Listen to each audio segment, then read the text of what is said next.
Welcome to Phone Transformer. Today I will show you how to get Android off safe mode using two very simple and quick methods. Now let's get started. Method 1. Step 1. Press and hold the power button located on the side of your device for a few seconds. This action triggers the power options menu to appear on your screen, which is necessary for managing your phone's current state. Step 2.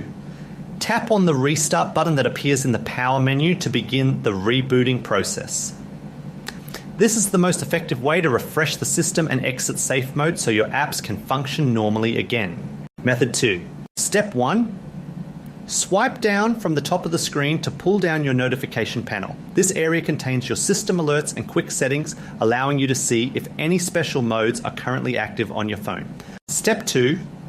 Look for and tap on the tab that reads Safe Mode is on within your list of notifications. This specific alert is placed there by the system to give you a direct shortcut to change your current operating mode. Step 3. Follow the prompt to turn it off, which will usually trigger an automatic restart of your device.